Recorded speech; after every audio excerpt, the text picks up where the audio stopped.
काही जणांनी एक कोल्हेकुई सुरू केली की शिवसेना संपली, उद्धव ठाकरे फिरत नाहीत. मग म्हटलं मी फिरतोच आणि राहिलेली शिवसेना दाखवतोच, तिची ताकदही दाखवतो. आणि एक लक्षात आलेले माझ्या की संजय आता आपण जे बोललात ते हरामखोर गेलेत, नमक हराम गेलेत, पण कट्टर कडवट शिवसेने एक सुद्धा जागचा हल्लेला नाहीये. काही वेळेला काय होतं की चांगल्या गोष्टीला एक नजर लागते. तसा आपला हा वाशिम यवतमाळ जो मतदारसंघ आहे हा पाहिला तर परंपरागत आपल्या शिवसेनेचा भगव्याचा बालेकिल्ला आहे. कारण या वाशिम जिल्ह्याची निर्मितीच हिंदू हृदय सम्राट शिवसेना प्रमुखांनी केली, आपल्याला माहिती असेल. आणि सातत्याने इथून तुम्ही सगळ्यांनी ज्याच्या हातामध्ये भगवा आहे तो आपला व्यक्ती न बघता मतदान केलं. मग आमदार असेल तर आमदार, खासदार असेल तर खासदार तुम्ही निवडून दिलं. पण नजर लागली, मी म्हणतोय ते एवढ्यासाठी की एक 2-4 वर्षापासून गद्दारीची कीड इकडे लागली. आधीच्या होत्या त्यांनी गद्दारी केली, ती गद्दारी गाडून टाकायची म्हणून नवीन बुजगावणं उभं केलं, ते बुजगावण्याने गद्दारी केली. पण आता मात्र गद्दारीला थारा द्यायचा नाही, नमक हरामीला थारा द्यायचा नाही म्हणजे नाही. कारण मी नमक हराम हा शब्द एवढ्यासाठी वापरतोय, मी मुद्दाहून बघितलं की नमक हरामी शिवी आहे का? नाहीये. कारण ज्याचं जो उपकार करता असतो त्याचे उपकार विसरून त्याच्याशी जो दगाबाजी करतो तो नमक हराम, तो हरामखोर. आणि तसे सगळे नमक हराम, मेंद्यापासून सगळे नमक हराम आहेत, हरामखोर आहेत. कारण ज्यानी ज्यानी म्हणजे शिवसेनेनी, शिवसैनिकांनी रक्ताचं पाणी करून, रक्त आटून, स्वतः काही बघितलं नाहीत तुम्ही, ना कधी विधान भवनात आलात ना कधी संसदेत गेलात. पण यांची स्वप्न ही तुमच्यामुळे त्यांनी बघितली, बघू शकले आणि गेले तिकडे. पण हे लुटार एवढे माजलेत, जो उल्लेख आता आणखीन संजय राऊत तुम्ही केलात, राम मंदिरच लुटायला निघाले ते. म्हणजे ज्या वातावरणाने, ज्या एका मुद्द्याने, राम मंदिरच्या मुद्द्याने रथयात्रा काढली होती आडवाणीजींनी, संपूर्ण देश हिंदुत्वमय करून टाकला. मंदिर वही बनाएंगे. अरे बाबरी पाडली तेव्हा शेपट्या घालून पळालेली तुमची अवलादी, हा म्हणजे अंगावर काय आलं तर शेपट्या घालायच्या. ते सगळं गंडांतर होतं, ते शिवसेना प्रमुखाने अंगावर घेतलं होतं. म्हणजे सगळे पळाले होते, एक सुद्धा भाजप. आज 56 वाली छाती इंच, काय 56 इंचाची छातीवाले नामोनिशाण नव्हतं कुठे. मग एक कोणतरी भाजपवाला बोलला होता हे आमचं नाहीच. कसं असणार तुमचं? कारण शौर्य गाजवणं भाजपवाल्याचं कामच नाही. शौर्य आणि भाजप हे दोन विरुद्धार्थी शब्द आहेत. आणि शिवसेना प्रमुख गरजले होते की जर हे माझ्या शिवसैनिकांनी केलं असेल तर त्यांचा मला गर्व आहे. म्हणजे पाडण्याचं असं त्यांच्या मते. कारण आडवाणी असतील, अटलजी असतील, ये अच्छा नहीं हुआ, ये बुरा हुआ, ये काला दिन था, ते सगळं पाप तुम्ही आमच्या माथी टाकलं.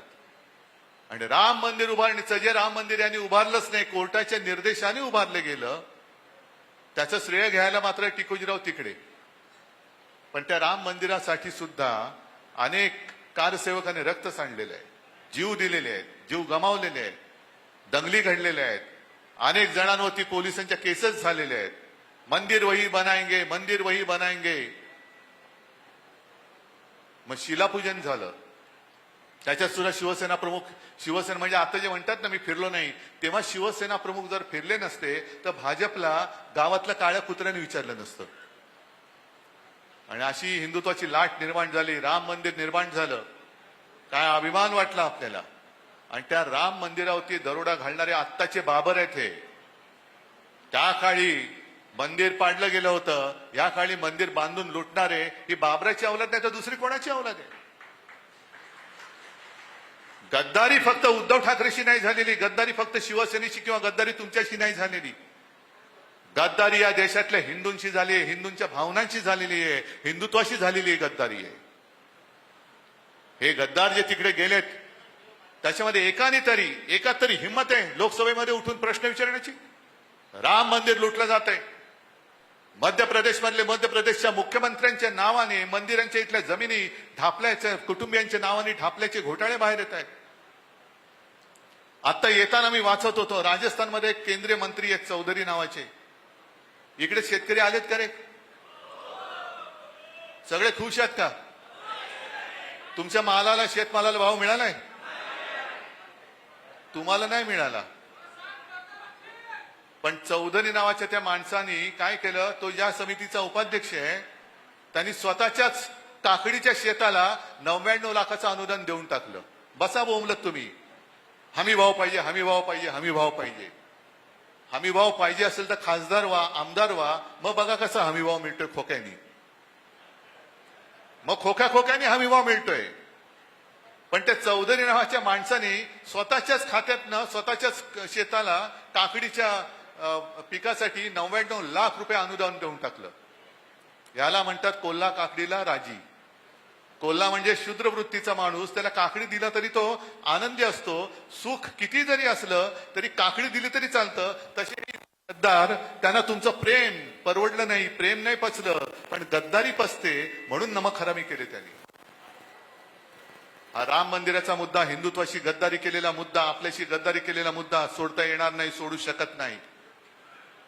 आम्ही अस्सल कडवट देशाभिमानी हिंदू आहोत, मराठी आहोत, पण हिंदू आहोत. आमच्या हातात सुद्धा भगवा आहे, छत्रपती शिवरायांचा भगवा आहे. आम्ही सुद्धा जय शिवराय आणि जय श्रीराम बोलतो. पण त्यांचं म्हणजे भाजपचं हिंदुत्व हे भोंदुत्व आहे आणि आमचं हिंदुत्व हे देशाभिमानी हिंदुत्व आहे. आमचं हिंदुत्व हे घर पेटवणारं हिंदुत्व नाही, तर घरातली चूल पेटवणारं हिंदुत्व आहे. आमचं हिंदुत्व हे हृदयात राम, हाताला काम आणि शेतमालाला दाम देणारं आमचं हिंदुत्व आहे. नुसती माती भडकून काही होणार नाहीये. हे इथले जे गेले गद्दार, लोक माणसाने किती खोटं बोलायचं. तुम्ही म्हणाल तुम्हीच दिला होता, होय माझीच चूक आहे, मीच तुमची माफी मागायला आलेलो आहे, इथल्या मतदारांची माफी मागायला आलेलो आहे. कारण तेव्हा जे आपल्याला डिवसलं गेलं होतं की काय म्हणे तुमचे 18 खासदार मोदींच्या चेहऱ्यावरती निवडून आले. अरे ठेवला चेहरा बाजूला, शिवसेना प्रमुखांचा चेहरा मशाल हातात घेऊन, म्हणजे त्यांनी या नमक हरामानी पक्ष चोरला, निशाणी चोरली, वडीलही चोरले, तरी देखील 9 खासदार तुम्ही हक्काचे आपले मशाल या चिन्हावरती निवडून दिले होते.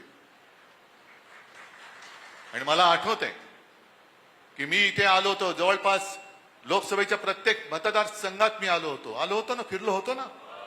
निशाणीचा पत्ता नव्हता, कारण निशाणीच आपल्याला अनिल शेवटच्या 15 दिवसात मिळाली. पण मी तुम्हाला उमेदवार सांगत होतो, तुम्ही मागचा पुढचा कसलाही विचार न करता, म्हणजे या माणसाने मागे एकदा गद्दारी केलीच होती, आपल्याशी केलीच होती, आणि मग परत आले. माझ्याकडे ती व्हिडिओ क्लिप आहे, मी आत्ताच्या आधीच्या मेळाव्यात ऐकवली ती. त्याच्यात ते म्युझिक वगैरे म्हणून ती नीट लागत नाही, आवाज येत नाही. पण गदगदलेल्या कंठाने सांगितलं की हिंदू हृदय सम्राट शिवसेना प्रमुख बाळासाहेब यांनी सांगितले की जो माणूस संकटात असेल तिकडे जात पात धर्म न बघता त्याच्या मदतीला धावून जा. आणि आज माझी 82 वर्षाची आई, म्हणजे त्यावेळेला ते म्हणालेत, तिनेही सांगितलं की शिवसेनेसोबत जा. मग त्या मुलाखत करती जी महिला आहे तिने सांगितलं, विचारलं तुम्ही गदगदलेत, तुम्ही ठाकरेंसोबत राहणार का? हो, मी ठाकरेंसोबतच राहणार. म्हणजे आईच्या नावाने खोटं बोलताय. मी जेव्हा मातोश्रीवरती बैठक बोलवली होती तेव्हा मला आदल्या दिवशी फोन केला, नाही मुलीची सोयरीक जुळते, पाहुणे पाहायला येणार आहेत, तर मी काय करू? म्हटलं काय करणार, थांबा आता, पण व्हिडिओवरनं जॉईन व्हा. हे सगळं खोटं बोललेले, कारण सोयरीक स्वतःची जुळवत होते, खोक्यांची बोलणी चालू होती, हुंडा किती देणार, देण्या घेण्याच्या गोष्टी करायला पाहुणे जाणार होते. हे नमक हराम पाहुणे या नमक हरामाच्या घरी जाणार होते भाव ठरवायला, किती भाव देतोय बोल. म्हणजे आईच्या नावाने खोटं बोलणारा माणूस, मुलीच्या नावाने खोटं बोलणारा माणूस, आपल्या सगळ्यांशी खोटं बोलणारा माणूस विकासासाठी गेल्या याच्यावरती विश्वास बसतो तुमचा? कधीतरी शेतकऱ्यांसाठी रस्त्यावर उतरलेला हा माणूस दिसलाय? तुम्ही सगळे उतरलात. आपण बुलढाण्यामध्ये मोर्चा काढलेला, अकोल्यामध्ये काढला, इथे सुद्धा तुम्ही लोकांनी शेतकऱ्यांसाठी आंदोलन केलं, पण शेतकऱ्यांसाठी ना तिकडे लोकसभेत आवाज उठवला, ना कधी इकडे रस्त्यावरती उतरला. आणि विकास निधीचा सुद्धा तो तक्ता मी नाही मांडला, त्या मुंबई तकच्या साहिल जोशीने मांडलेल्या, पाहिलात का तुम्ही? निधी किती आला आणि निधी किती खर्च झाला, म्हणजे विकास निधी मिळत होता तुम्हाला. बरं, विकास निधी हेच जर का कारण असेल तर मग असं समजायचं का की याच्या पुढे कोणी भाजपच्या व्यतिरिक्त कोणाला मतच द्यायचं नाही, कारण तिकडे विकासच होणार नाही. इथे भाजपच्या छाताडावरती आपला भगव्याचा खासदार निवडून आला, पण भाजपला मतं मिळालीच नाही इकडे. मग त्यांची कामं काय करायची नाहीत? आम्ही या भेदभाव केला नाही. इकडे माझ्याकडे आजही खासदार आहेत, आजही आमदार आहेत, आमदार तर आहेतच. कोणी काम घेऊन आला तर त्याला कोणता पक्ष विचारत नाही. मुंबईमध्ये सुद्धा कोणी शाखेमध्ये आला, रक्ताची गरज आहे, त्याला विचारत नाही पक्ष कोणता. पटकन शिवसैनिक तयार होतो, त्याचा जो ब्लड ग्रुप असतो त्याच्याप्रमाणे आपला रक्तदाता तयार होतो, आणि तो भला कोणत्याही पक्षाचा असतो, अगदी भाजपचा असला तरी आपल्या निष्ठेचं रक्त त्याच्यामध्ये देण्याचं तो पवित्र काम करत असतो. रक्तदान पवित्र काहीतरी आमच्या माध्यमातून 2 थेंब तरी निष्ठेचं रक्त या गद्दारांच्या अंगामध्ये दिलं पाहिजे. आता हा प्रश्न केवळ तुमचा आमचा नाहीये. जे एक लोकसभेच्या वेळेला यांचा प्रचार चालला होता, अबकी बार 400 पार, कारण यांना मूळ म्हणजे संविधान बदलायचंय. यांना ते डिलिमिटेशनचं बिल जे त्या 2/3 बहुमत झालं नव्हतं ते पास करण्यासाठी मग शिवसेना फोड, राष्ट्रवादी फोड, तिकडे तृणमूल फोड, आणखी नुसती फोडाफोडी करायची. शेतकरी आत्महत्या करतोय. यवतमाळ वाशिम हा पट्टा जास्तीत जास्त शेतकऱ्यांनी आत्महत्या केलेल्या आहेत. लाज लज्जा शरम राज्यकर्त्यांना कोणाला काही राहिलेलं नाहीये. खोकेच्या खोके घेऊन तुम्ही गद्दाराच्या घरी जाताय. अरे सारी लाखाची मदत माझ्या शेतकऱ्याच्या घरात जाऊन का नाही करत तुम्ही? ज्याप्रमाणे आपलं सरकार असतं आपण कर्जमुक्ती केली होती. मी मुक्ती शब्द वापरतोय, कर्जमाफी नाही. माफी ही गुन्हेगाराला द्यायची असते. माझा शेतकरी गुन्हेगार नाही, तो माझा अन्नदाता आहे, त्याला मी मुक्त करेन. माफ करण्याची तर वेळच येत नाही, कारण तो अन्नदाता आहे. कर्जमाफी हा शब्द माझ्याकडे नाहीये. आणि मी अनेक वेळा विचारलेलं आहे, ज्याप्रमाणे कोणती अटीतटीचा सामना न करता 2 वेळा त्या आपले सेवा केंद्र काय जे आहे सरकारचं तिकडे गेल्यानंतर शेतकऱ्याच्या खात्यात थेट कर्जमाफीचं किंवा कर्जमुक्तीचे पैसे हे जात होते की नव्हते? मग ती कर्जमुक्ती आणि यांची हे कोण मोठे आलेत कर्ज माफी करणारे, कोण तुम्ही? 2019ची कर्जमुक्तीचा लाभ ज्यांना मिळालाय त्यांना या कर्जमाफीचा लाभ मिळणार नाही. काऊन देणार नाही? हे गद्दार उघडणार आहेत तोंड, विचारणार आहेत. जे नवा खराम मिंदे तिकडे बसलेले आहेत ते मुख्यमंत्र्यांना विचारणार आहेत. कोणाची हिंमत नाहीये, पण कोणी प्रश्न विचारायचे नाहीत म्हणून फोडाफोडी करत चाललेली आहेत. आणि शिवसेना ही केवळ आमदार खासदारांपुरती मर्यादित नाही. मी आलेलो आहे, मी तुमच्यासह इथल्या सर्व मतदारांची माफी तर मागायला आलेलो आहेच, कारण मीच तुम्हाला उमेदवार दिला होता आणि तुम्ही माझ्या शब्दावरती विश्वास ठेवून त्याला निवडून दिला होता, म्हणून या सगळ्या गुन्ह्याची माफी मागायला मी आलेलो आहे. पण आणखीन एका गोष्टीसाठी आलेलो आहे की दुर्दैवाने नमक हराम जरी गेलेला असला तरी मी हल्लेलो नाही. मी तिथेच उभा आहे. मी तुम्हाला न्याय मिळवून देण्यासाठी कटिबद्ध आहे. मी वचनबद्ध आहे. मी हलणार नाही, मी थकणार नाही, मी खचणार नाही. आणि तुमच्यासारखे मर्द शिवसैनिक माझ्या सोबत आहेत. मग कशाला कोणाची भीती आहे, कोणाची पर्वा आहे? येऊ देत संकट. संकटाच्या छाताडावर चालून जाणारे शिवसैनिक जे बाळासाहेबांनी मला दिलेत ते जोपर्यंत माझ्या सोबत आहेत तोपर्यंत किती संकट येऊ दे, त्यांना पायदळी तुडवून त्यांच्या उरावरती भगवा रोवून पुढे जाणारा मी आहे. फक्त प्रश्न आहे तुमचा, कारण हा जो राग आहे, हा जो उद्रेक आहे, हा या गद्दारीला, या यवतमाळ वाशिम मतदारसंघाला ज्यांनी कीड लावलेली आहे त्या किडीला गाडून किंवा गाडल्याशिवाय स्वस्थ बसायचं नाही ही शपथ तुम्ही घेणार असाल तर मग पुढच्या वाटचालीला अर्थ आहे. नाहीतर जंगलात सगळे इकडे तुडुंब भरले, तिकडे तुडुंब भरले, बाहेर लोक उभी आहेत, रस्त्यात लोक उभी आहेत, पत्रकार मध्ये विचारतात, तेवढ्याला अर्थ नाहीये. ही गद्दारीची कीड गाडण्यासाठी तुम्ही 3 वर्ष तर 3 वर्ष, कारण आपण त्यांना काय आव्हान देतोय, हिम्मत असेल तर राजीनामा दे आणि मैदानात उतर. अरे हिम्मत असती तर चार्टर्ड विमानाने पडून नसते गेले. म्हणजे विकास निधी खासगी विमानातून दिल्लीवारी आणि सगळीकडे जात आहेत. हा यांचा विकास. माझा शेतकरी बोंब बोलतोय आणि विमानातून वरनं आमचा विकास निधी चाललेला आहे. काय चाटायचंय? तर अस्सल भगवा हातात धरलेला शिवसैनिक कसा असतो हे त्याला दाखवलं पाहिजे. तुम्हाला तो जिथे दिसेल तिथे त्याला जाब विचारला पाहिजे. आता तो ज्या भाषेत बोलतो त्या भाषेत जाब विचारायचा. जसा मुंबईचा एक गद्दार बोलला, पत्रकारांनाच बोलला तो.